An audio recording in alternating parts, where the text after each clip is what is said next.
So we've seen that we get these clusters of stars in the black hole, but we don't see the black hole. It's just surrounded by light. We only infer its presence. But if you remember back to the first course in the series, there are some galaxies which have massive black holes which are radiating like crazy. These are called the quasars, and it's thought to be a disk of gas swirling down the throat of one of these massive black holes. Here's a zoom in of one of these things left over from that course. So here's a galaxy, and we're going to zoom in on it. And right in the centre you can see the dot of light. That's where we expect the black hole to be. And we'll morph into another image in a second. And that dot of light is outshining all of the billions of stars, right? So, very powerful. And now if we zoom in, we can see the dot in the middle and actually blasting out light in both directions. Oh. So, Paul, what fraction of galaxies look like this? Only very few. Most galaxies, they all, as far as we can tell, have this massive black hole in the middle. Most of them are not shining like this.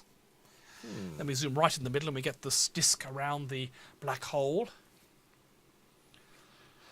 So what's going on here? We get these incredibly luminous things in some fraction of galaxies, but most we don't. So, okay, so I guess we have to ask ourselves the question, what makes something like this bright?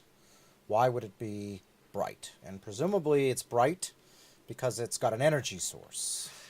Yeah, so there are kind of two possibilities for why, if every galaxy has a black hole, why doesn't every galaxy have a quasar? And one possibility is maybe they do have something, but it's hidden from us. We know that the middles of galaxies are very dusty places, so it could be that actually far more galaxies have quasars than we think, but they're hidden by dust clouds.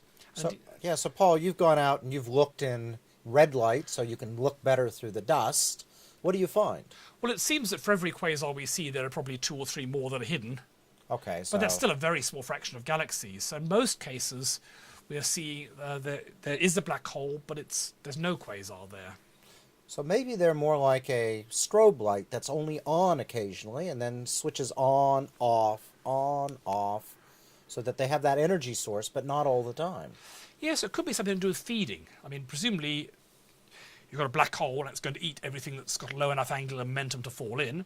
And maybe that's why you get the quasar phase, what gobbles up everything around it. And then after a while, anything that's going to fall in has fallen in.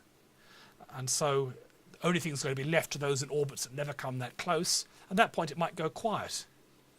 So I guess the question is why you would have much stuff. I mean, you say low angular momentum, but when the galaxy forms, well, that stuff gets beaten up into submission with or without a black hole there. So what would cause there to be a bunch of stuff that is able to go into the black hole? Strikes me that most of the time there wouldn't be much stuff at all. It just would keep orbiting. We know that quasars were very common in the early universe, so presumably that's when you first formed the galaxy and things are all mucked up and confused. But we still have some quasars today, and so something must have stirred these things up.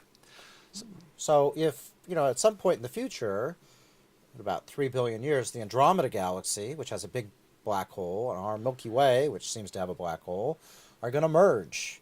Now that strikes me as a good way to stir stuff up.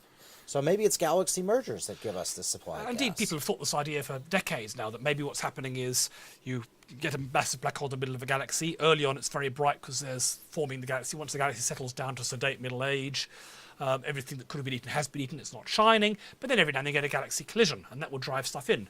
There's only one problem. If you look at colliding galaxies and non-colliding galaxies, the rate at which you see quasars seems to be about the same in both of them. How long does it take for a quasar to light up once galaxies collide? Well, that could be a way out of this. It could be that the galaxies collide and drive the gas in, and then the collision settles down, but the gas is still working its way down in the centre where we can't really see it. And so it could be that the quasar phase happens well after the collision.